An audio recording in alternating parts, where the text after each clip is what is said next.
Untuk warna ada dua pilihan, warna hitam dan juga warna dark blue ataupun biru gelap macam ni. Baik, rail spinning lamp base ribbon, siapa-siapa nak mencari untuk casting spinning rail ni memang sangat sesuai lah. Untuk bottom pun sesuai, untuk light jigging pun memang sangat sesuai.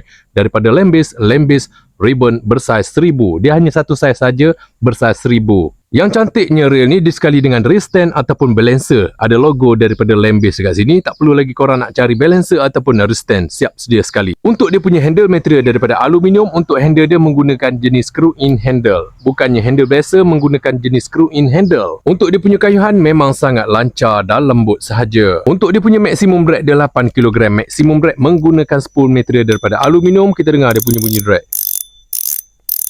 Dia punya bunyi drag memang syahdu. Untuk dia punya gear ratio 5.2:1. Untuk gear ratio, kayuhannya memang sangat lancar dan lembut sahaja. Lamp base ribbon memang sangat sesuai lah. Untuk casting, untuk light jigging ataupun untuk bottom memang sangat sesuai. Siap sekali dengan balancer ataupun wrist stand dia. Harga dia mampu milik, korang boleh dapatkan segera.